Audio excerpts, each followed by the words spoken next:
Մաս 2 թե ինչպես են պատրաստում պայուսակը ներկայացնում ավելի բլոգային ձևով։ Առաջին շարքը գործել եմ այսքան եւ հիմա չափը հասկանալու համար ես ինձ մոտ ունեմ iPhone 17 Pro Max-ի պատյան։ Ես այն գնել եմ հատուկ պայուսակի չափերը ճիշտ պատրաստելու համար։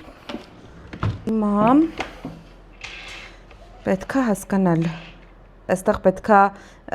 եւս մեկ շարք էստեղից, մեկ շարք էստեղից, եկե երկու շարք էլ ավելացնեմ, որ ազատ հեռախոսը տեղավորվի։ Ժամը ուղիղ 6-ն է եւ ես գործել եմ 3 շարք։ Անցնում եմ 4-ին։ Այստեղ գործում եմ 9-րդ շարքը, դա պայուսակի մի երեսն է եւ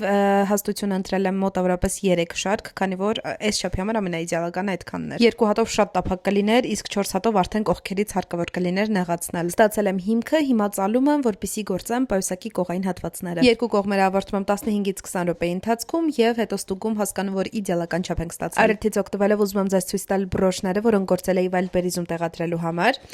Մոտ 2 ամիս առաջ եմ գործել եւ իրենք դեռ կտորի վրա են։ Այս ամեն ինչը հավաքել եմ ընդհանրապես 1 օրվա ընթացքում, բայց քանի որ Վայլբերիզում ես էլ չեմ տեղադրելու իմ ձեռագործ զարդերը, շուտով կտեսնեք դրանք էջում։ Իսկ այստեղ արդեն գործում եմ պայուսակի փակվող հատվածը,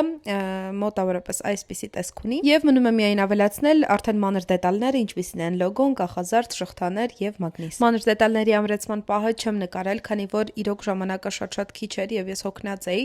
Ավելի լավ է ուղղակի այսպես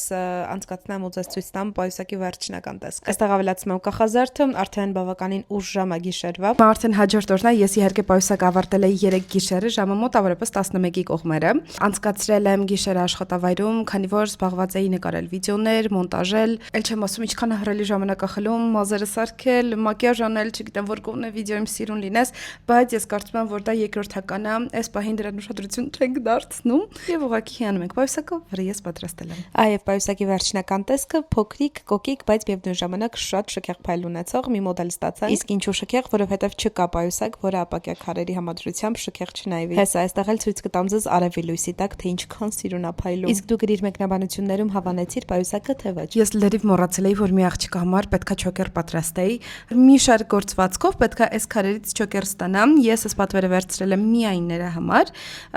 քանի որ քարերը ինձ մոտ ունեի։ Ամենասովորական ստանդարտ չոկերներից է։ Ես դա ցույց կտամ հաջորդ վիդեոյում։ Լրիվ ընթացքը ցույց կտամ։ Բաժանորդագրվիր։